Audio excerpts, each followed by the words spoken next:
Welcome back to Radio Entrepreneurs. I'm Jonathan Friedman, joined today by David Reske of NowSpeed. Thanks for being here. And our wonderful host for the day on Radio Entrepreneurs. Appreciate you bringing us in and having our guest today. Anytime. It's always great to host other entrepreneurs. Absolutely. And our next entrepreneur up is Ryan McKenniff of Minute Women Home Care. Ryan, pleasure having you here. Thanks for having me on. Why don't we start? You told us a little bit about the founding of, or the background of the name, and you're a big strapping guy to run a company called Minute Women Home Care. Yeah, for the listeners, I'm about 6'6", so I'm not small. And my aunt started the company in '69, and in Lexington, there's a big Minuteman plumbing, Minuteman this, Minuteman that, and she was a woman-owned company, so she went with Minute Women.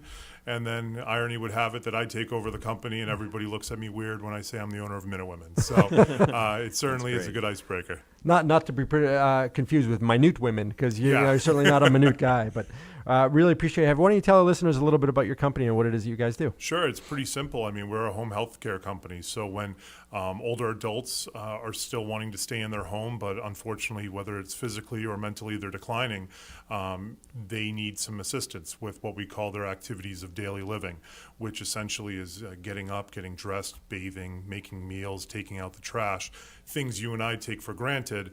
It gets more difficult as you age, so we'll bring in caregivers to help them out with some very simple tasks all the way up to more complicated tasks. So. And does it run the spectrum in terms of, obviously in terms of need, but in terms of how somebody might contract with you? Well, they'll need you to come in. Is there, I guess what I'm asking, is there a minimum and a maximum that people can use? Or Certainly. The minimum in the industry is usually 3 or 4 hours, just because it becomes difficult to get caregivers to travel anywhere for anything less than that.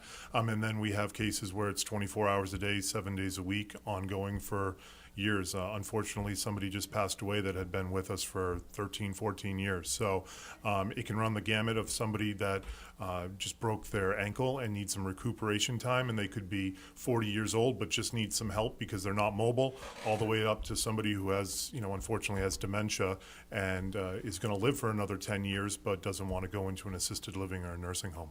Personally, why did you decide to get involved in this business? Sounds like a family business, but yeah.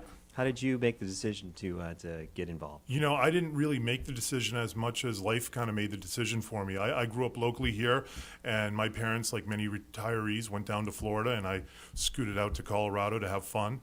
And unfortunately, my mom got sick, and she got cancer, and it was terminal. I moved back down to Florida to be with her for the last few months that she had, and we had 24-hour home care. We had hospice in there. I had those experiences of the good and the bad of that situation, and my aunt, who was obviously helping out the best that she could with me and my dad and my mom, said, I've been looking for somebody to take over Minute Women.